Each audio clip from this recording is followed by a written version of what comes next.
Hello, welcome to the today's lecture on Johnson counter. Okay, so in previous lecture we have watched the ring counter. Okay, so what was the ring counter? ये ring counter है जो हम लोगों ने पिछले lecture में देखा था, है ना। तो रिंग काउंटर क्या है? रिंग काउंटर के बारे में हमने बोला था कि इसको हम लोग डी फ्लिप फ्लॉप का यूज करके बना सकते हैं, है ना। डी फ्लिप फ्लॉप का यूज करके हम लोग इसको बना सकते हैं। अब देखिए जेके फ्लिप फ्लॉप का यूज करके भी इसको हम लोग बना सकते हैं, है ना। और जो आउटपुट यहाँ पर होगा, जो लास्ट फ्लिप फ्लॉप का जो आउटपुट होगा उसको फर्स्ट फ्लिप फ्लॉप के इनपुट में डाल देते हैं, है ना। यही रिंग काउंटर है। और हमने बोला था कि ये सेल्फ स्टार्टिंग काउंटर नहीं है, इसको पहला फ्लिप फ्लॉप को सेट करते हैं, बाकी सबको रीसेट करते हैं, फिर ये काउंटिंग स्टार्ट करता है। तो सेट करने के लिए क्या होता है, प्रीसेट इनपुट का यूज करते हैं जिससे कि इसका आउटपुट 1 हो जाता है। और ये सबका रीसेट इनपुट का यूज करते हैं, है ना, जिससे कि इसको हम लोग इसका आउटपुट 0 0 0 करते हैं। और अब इसके बाद ये आ गया आपका, पहला को हमने सेट कर दिया और बाकी सबको रीसेट कर दिया। और फिर जैसे जैसे क्लॉक आएगा तो ये सब positive edge triggered flip flop हमने यहाँ पे लिया हुआ है, negative edge triggered flip flop भी हो सकता है। तो हमने क्या बोला था कि ये वाला आउटपुट 0 यहाँ है, वो यहाँ आ जाएगा, है ना। अब जैसे ही एक क्लॉक आएगा तो क्या होगा, जैसे ही क्लॉक होगा आएगा तो ये यहाँ वाला यहाँ, यहाँ वाला यहाँ, यहाँ वाला यहाँ और यहाँ वाला जो कि यहाँ है तो यहाँ आ जाएगा, है ना। तो इस तरह से हम लोगों ने बात किया था। तो ये क्या होगा, ये यहाँ से ये 0 यहाँ आ जाएगा और ये वाला ऐसे 1 यहाँ और ये वाला 0 यहाँ, ये वाला 0 यहाँ, है ना। नेक्स्ट जब क्लॉक आएगा तो क्या होगा, फिर से शिफ्ट होगा, क्योंकि ये डी फ्लिप फ्लॉप है, डिले फ्लिप फ्लॉप है, जस्ट शिफ्ट करता जाता है वैल्यूज को। तो फिर अब यहाँ फिर से क्या है 0, तो ये वाला 0 वापस आके यहाँ और फिर ये 0 यहाँ, ये 1 यहाँ, ये 0 यहाँ, और फिर ये 0 यहाँ है, ये वापस फिर यहाँ, ये वाला 0 यहाँ, ये 0 यहाँ, ये 1 यहाँ, और ये लास्ट में 1 है तो फिर से वापस यहाँ आके 1 और ये वाला 0 यहाँ, ये वाला 0 यहाँ, ये वाला 0 यहाँ, और ये देखिए ये फिर से रिपीट हो गया। ये वही वैल्यू आ गया जो हम लोगों ने जहां से स्टार्ट किया था। मतलब ये इतना ही स्टेट काउंट करेगा। तो कितना स्टेट काउंट कर रहा है, 4। नंबर ऑफ फ्लिप फ्लॉप हमने कितना यूज किया है, 4। इसका मतलब है कि जो नंबर ऑफ स्टेट ये काउंट करेगा that will be equal to the number of flip flops use, that will be equal to number of flip flops use. अब यहाँ देखिए, इसको जेके फ्लिप फ्लॉप का यूज करके भी बना सकते हैं, लेकिन ध्यान रखना है कि जो यहाँ पर Q0 है ना, Q0 को यहाँ J3 में लाना है और यहाँ Q0 बार को यहाँ पर K3 में लाना है ना। और ये काउंट करेगा n स्टेट्स, है ना। टोटल स्टेट्स कितना हो सकता है इसका, 4 फ्लिप फ्लॉप का यूज करके कितने फ्लिप फ्लॉप पॉसिबल है, 2 to the power n। कितने फ्लिप फ्लॉप पॉसिबल है, 2 to the power n। और ये कितना स्टेट काउंट कर रहा है, n। रिंग काउंटर कितना स्टेट काउंट कर रहा है, n। तो अनयूज्ड स्टेट कितने रह गए इसमें, अनयूज्ड स्टेट कितने रह गए, 2 to the power n minus n, है ना।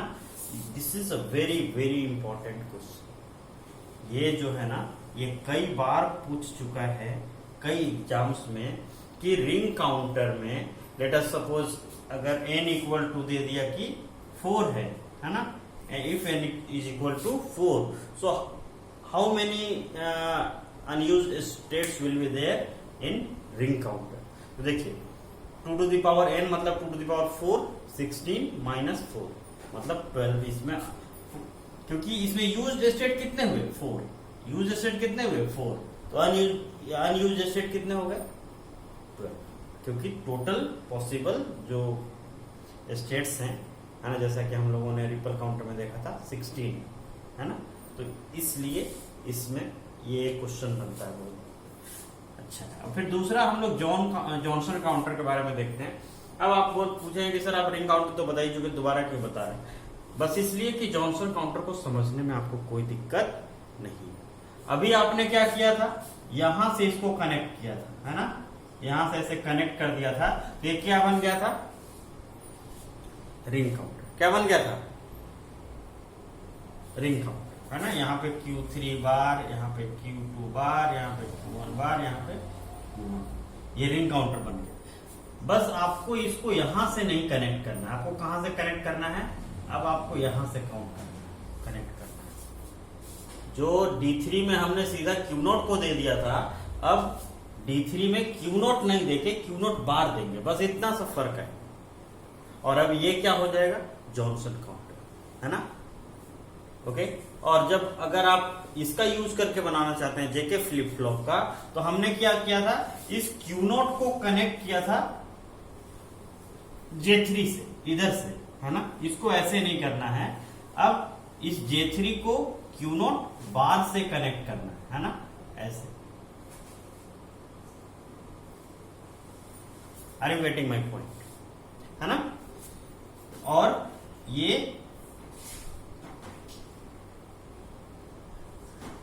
देख रहे हैं, तो K3 is connected with Q0 and J3 is connected with Q0 bar, जबकि इसमें J3 किससे कनेक्टेड था, Q0 से, इसमें J3 किससे कनेक्टेड है, Q0 बार से। बस इसका जो हमने Q0 से कनेक्ट किया था J3 को, अब उसको हमने Q0 से कनेक्ट कर दिया, और जो K3 को Q0 बार से कनेक्ट किया था उसको Q0 से कनेक्ट कर दिया। बस ये इतना ही अंतर है जॉनसन काउंटर में और रिंग काउंटर में। अब सवाल ये है कि इससे फायदा क्या हुआ, इससे प्रॉब्लम मान क्या सॉल्यूशन क्या मिला, सॉल्यूशन मिला ये कि ये 0 0 0 अगर इसमें वैल्यू है तो ये सेल्फ स्टार्टिंग काउंटर होगा। इसके जैसा ये नहीं है कि ये सेल्फ स्टार्टिंग नहीं है। अगर इसमें सारे 0 0 करके अगर शुरू करेंगे तो ये कोई भी स्टेट काउंट नहीं करेगा, इसका आउटपुट हमेशा 0 0 0 ही रहे, है ना। लेकिन इसमें अगर 0 0 0 है तो ये खुद ब खुद स्टार्ट हो जाएगा और काउंट करने लगेगा। तो इसका सबसे इंपॉर्टेंट फीचर क्या है कि it is a self starting counter, self starting counter, है ना। एक तो ये होगी, तो सेल्फ स्टार्टिंग काउंटर कैसे हुआ, यहां देखिए 0 0 0 0 है। अब आप जरा सा इसको देखिए, ये वाला 0 यहां आएगा, है ना, लेकिन इन्वर्ट हो गया है ना। तो यहां अगर लास्ट में 0 है तो फर्स्ट में आके ये 1 हो जाएगा, बाकी सब ऐसे शिफ्ट हो जाएंगे। ये यहाँ 0, फिर यहाँ ये 0, फिर यहाँ ये वाला 0, फिर ये वाला 0 यहाँ इन्वर्ट हो गया आएगा, बाकी सब शिफ्ट हो जाएंगे। तो ये वाला 0 यहाँ 1 आ गया, फिर ये शिफ्ट होके यहाँ पे 1 आ गया, फिर यहाँ पे शिफ्ट होके 0 आ गया, और ये फिर शिफ्ट होके यहाँ पे 0। फिर से ये 0 है तो शुरू में आएगा इन्वर्ट होके यहाँ 1, बाकी सब शिफ्ट हो जाएंगे। फिर ये इन्वर्ट होके आएगा, फिर से ये 1 लास्ट में है, फिर से इन्वर्ट होके आएगा, तो इस बार क्या होगा 0, और बाकी ये सब शिफ्ट कट जाएंगे, है ना। फिर ये लास्ट में 1 है तो यहाँ पे शुरू में आ जाएगा, और ये बाकी सब शिफ्ट हो जाएंगे। तो 0 यहाँ आ जाएगा, ये वाला 1 यहाँ, ये वाला 1 यहाँ। फिर ये इन्वर्टर लगा हुआ है, लास्ट में 1 है तो यहाँ शुरू में इन्वर्ट होके 0 आएगा, है ना, 0। फिर सब शिफ्ट होते जाएंगे, ये वाला 0 यहाँ, ये वाला 0 यहाँ, ये वाला 1 यहाँ, फिर से ये वाला 1 यहाँ शुरू में, और बाकी सब शिफ्ट होते जाएंगे, है ना। अब हम लोग क्या देख रहे हैं, है ना, कि ये फिर से वही स्टेट आ गया जो वहां से हम लोगों ने शुरू किया था, है ना, 0 0 0 0। मतलब इतना स्टेट इसने काउंट किया, इतना ही, है ना, क्योंकि ये तो फिर से वही स्टेट आ गया। कितना स्टेट काउंट किया इसने, जरा काउंट करके देखेंगे, 1 2 3 4 5 6 7 8। यहां पर इसने 8 स्टेट काउंट कर लिया, जबकि यहां पर 4 स्टेट काउंट कर रहा था। और दोनों सिंक्रोनस काउंटर हैं, दोनों में फ्रीक्वेंसी सेम ही लगा सकते हैं, है ना, सेम फ्रीक्वेंसी अप्लाई कर सकते हैं हम लोग। जबकि यहां पर तो अगर n फ्लिप फ्लॉप का यूज करके हम जॉनसन काउंटर बनाएंगे तो टोटल नंबर ऑफ स्टेट से कितना काउंट कर सकता है? 2n। जबकि यहां पर कितना ये काउंट करता था? n। Ring counter n flip flop का यूज करके जब बनाते थे तो n स्टेट काउंट करता था, और जब इसी को जॉनसन काउंटर लगा के बनाते हैं, सिर्फ कुछ नहीं करना है, ये लास्ट वाला क्यू नोट को यहां दे देना है। कुछ भी इन्वर्टर कहीं से बाहर से नहीं लगता, ये तो इक्विवेलेंट सर्किट है ना। This inverter is not anywhere. बस हमने जो इसको क्यू नोट से कनेक्ट किया था D3 को, अब सिर्फ क्यू नोट बार से कर देना है। तो उतना ही हार्डवेयर में रिंग काउंटर का यूज करके हम n स्टेट काउंट करते थे, और अब हम 2n स्टेट काउंट कर सकते हैं। तो और इसमें भी पूछता है कि नंबर ऑफ अनयूज्ड स्टेट्स कितने होंगे। तो n फ्लिप फ्लॉप का यूज करके मैक्सिमम स्टेट पॉसिबल कितना है? 2 to the power n। और ये काउंट कितना कर रहा है? 2, है ना। सेम एग्जांपल अगर हम यहां लेते हैं कि अगर n इक्वल टू 4 है तो यूज्ड स्टेट कितने होंगे? यूज्ड स्टेट होंगे ये 2n। 2 into 4 is equal to 8। और अनयूज्ड स्टेट कितने होंगे? 2 to the power n minus 2n। 2 to the power n मतलब 2 to the power 4 माने 16 माइनस 2n मतलब 8। तो इसमें 8 स्टेट यूज्ड होंगे और 8 अनयूज्ड होंगे, है ना। तो this is very very important, again important, है ना। तो जॉनसन काउंटर, हाँ, रिंग काउंटर n और फ्रीक्वेंसी वही है। अब इसका आउटपुट फ्रीक्वेंसी यहां पर अगर हम क्लॉक फ्रीक्वेंसी f देते हैं तो यहां पर आउटपुट कितना होता है? f/n। जॉनसन काउंटर में आउटपुट फ्रीक्वेंसी कितना होगा? अगर हम यहाँ क्लॉक का फ्रीक्वेंसी f दिया तो यहां पर जो फ्रीक्वेंसी आएगा आउटपुट पर, दैट विल बी f/2n, क्योंकि कितना स्टेट काउंट कर रहा है ये काउंटर? 2n, है ना। तो इसीलिए frequency is divided by 2n। यहां पर कितना frequency is divided by n, है ना। इसी तरह से रिपल काउंटर में कितना स्टेट काउंट करता था ripple counter? 2 to the power n। तो इसलिए उसका output frequency was divided by 2 to the power n, है ना। तो ये हैं आपके जॉनसन काउंटर और रिंग काउंटर में डिफरेंस। एक और चीज हम लोग देखेंगे, है ना। ये रिंग काउंटर को मैं थोड़ा सा देख के लिए हटाता हूं, है ना। और इसमें हम लोग देखेंगे कि इसका एक प्रॉब्लम है ना। क्या प्रॉब्लम है वो देखिए। वो प्रॉब्लम है लॉक आउट। वो प्रॉब्लम है लॉक आउट, है ना। तो लॉकआउट इन द सेंस कि अगर ये इन 8 में से अगर किसी दूसरे स्टेट में एक बार चला गया तो फिर इस स्टेट में कभी भी वापस नहीं आएगा, है ना।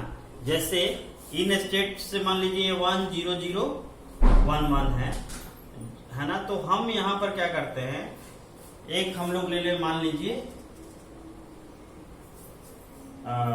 1 1 0 1, कुछ ऐसा ले लेते हैं, है ना।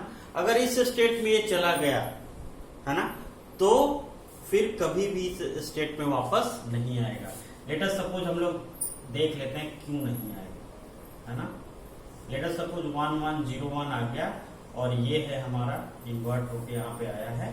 अब हम लोग देखते हैं, इसका आउटपुट निकालते हैं। तो ये लास्ट वाला इन्वर्ट होके शुरू में आ जाएगा, तो 1 है तो यहाँ 0 आ जाएगा, बाकी सब शिफ्ट हो जाएंगे। ये वाला 1 यहाँ, ये वाला 0 यहाँ।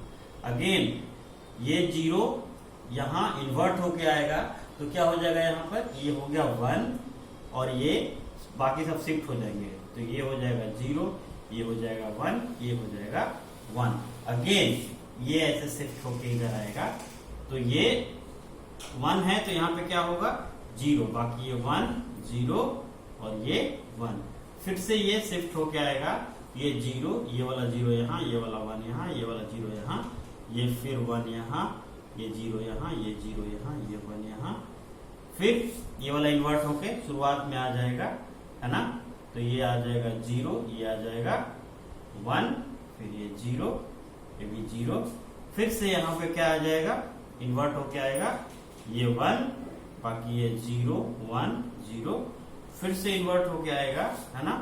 तो ये शुरू वाला लास्ट वाला 0 है, तो फिर से 1 हो जाएगा, बाकी सब शिफ्ट होके सेम वैल्यू रह जाएगा। ये देखिए फिर से वही वैल्यू आ गया, है ना। अब इसी में इसको कहते हैं लॉक आउट। इसको कहते हैं, हमने देखा कि ये एक बार जब लॉक आउट में चला जाता है ना जॉनसन काउंटर, तो फिर ये नॉर्मल स्टेट में कभी भी नहीं लौटता है। अब देख रहे हैं, ये हमने कोई भी एक स्टेट ले लिया लॉक आउट का, है ना, जो इसमें नहीं था उसमें से एक स्टेट हमने उठा लिया, तो इसमें से एक भी स्टेट वापस नहीं आया, है ना। ये वो स्टेट्स हैं जो अनयूज्ड रहते हैं, है ना, अनयूज्ड स्टेट्स हैं ये। और अगर एक भी अनयूज्ड स्टेट में एक बार गलती से जॉनसन काउंटर चला गया तो फिर कभी भी नॉर्मल स्टेट में नहीं लौटेगा, है ना। नॉर्मल स्टेट में एक बार अनयूज्ड स्टेट में चला गया तो इस स्टेट में कभी भी नहीं आएगा। इसीलिए यही इसका एक मेजर डिसएडवांटेज है जॉनसन काउंटर का। और नहीं तो जॉनसन काउंटर हर तरह से अच्छा है, क्योंकि इसमें आपको कोई भी हार्डवेयर में चेंज नहीं करना है। बस सिर्फ ये कनेक्शन जो आप क्यू नोट से यहां देते थे, बस क्यू नोट बार से दे दीजिए और सब एकदम चकाचक आपका हो जाएगा, है ना।